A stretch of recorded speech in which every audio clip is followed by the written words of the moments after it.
Welcome back to Lucy and Casey's Playhouse.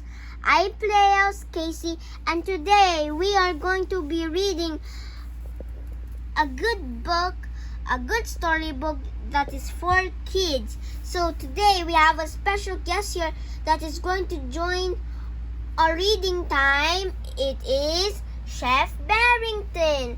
If you do not know who is Chef Berrington, he is a bear who is a chef that cooks yummy food for toys, because he's a toy, but he's so cute, right, Chef Berrington?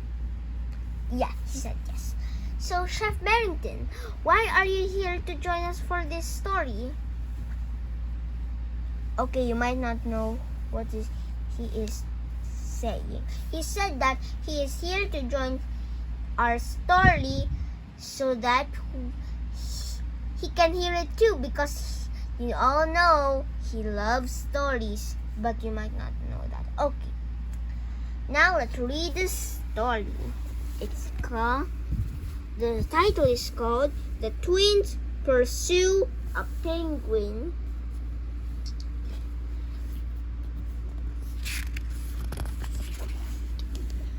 The snow gleamed and dazzled as the sun glinted off the ice. The Treetop family have turned their time machine into a snowmobile, and they have traveled not back in time, but far, far away. Look, they're in the snow. The two Antarctica.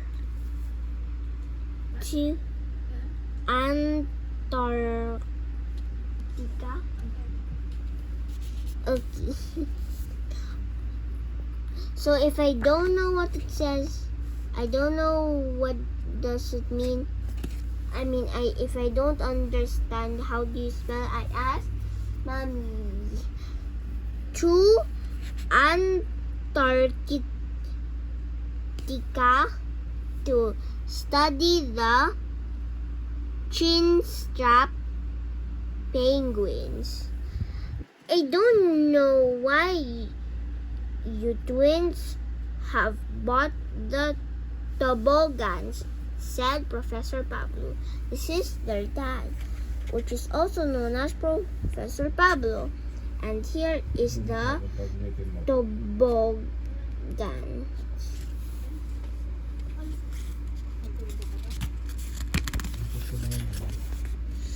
Because tobogganing is so much fun, said Ted, and even serious scientific professors like us need to find time for fun, said Professor Penelope. We're too busy to have fun today, said Professor Pablo. For me, I want to film the chin-strap penguins underwater in the distance. They could see down the hill to the shore where the penguins were gathered, and they could hear them shrieking away on the edge of the water. Professor Pablo was heading for the snowmobile when Ted had a suggestion. We could toboggan down, he said. I think that's an excellent idea, said Professor Penelope. Then we get to do our work and have fun. This is Professor Penelope, as known as their mother. Next page. Oops. So they loaded the equipment onto the toboggans, pointed them downhill, and whoosh! The Treetop family tobogganed down to the shoreline. Woohoo! Shouted Professor Pablo as he shot down the hill. Down by the water, the chin-strapped penguins were feeding their baby chicks. Look, see? Their baby chicks. They're so sweet, said Tulip. The adult penguins looked as if they were wearing little. Okay. Woohoo! Look, they're sliding downhill. Next page.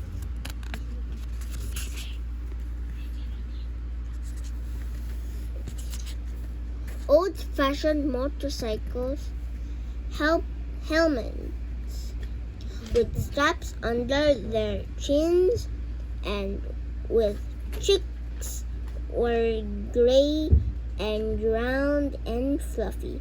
Why are there always two chicks chasing after the bigger penguin? Asked Asia. That's because most chin-strapped penguin families have twins, explained Professor Penelope. Just like us, said Tulip.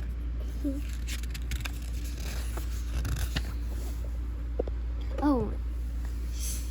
The penguins were very clumsy on the ice, waddling from side to side, for sliding on their tummies. And every time a parent chin-strapped penguin waddled off and came back with food in its mouth, its two babies would run after it, both wanting to get fed first. It looks as if they're playing a game, said Alfie.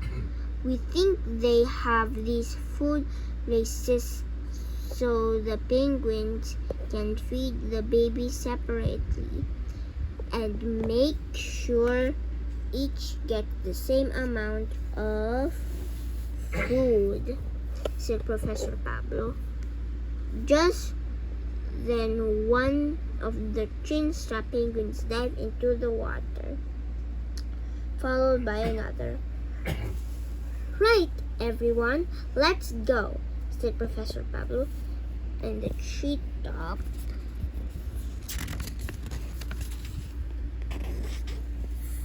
family got ready to film the penguins underwater. They put on their dry suits, which would keep them warm in the icy water, and waddle around as if they were chin-strapped penguins themselves. And then they all dived in and swam after the penguins. Underneath the ice, the chin-strapped penguins that had been so clumsy on land glided through the water elegantly, and they were quick too, more than 3 times faster than the fastest human swimmer.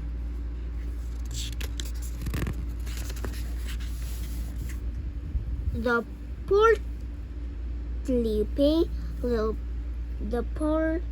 little penguins flew underwater, and it was the clumsy humans who couldn't keep up. It was a magical world under the ice, and the treetop family filmed not only penguins, but bright orange sponges and octopuses whose blue blood contains a natural antifreeze and seals and orcas. Wow, look at them. They're swimming with the penguins. Oh, we only have one page left. And they filmed and filmed until they all got tired and decided it was time for dinner. Nighttime in Antarctica. I always say it wrong. Elephant, seals, loled. I'm not sure if that's loled. I think it's lol.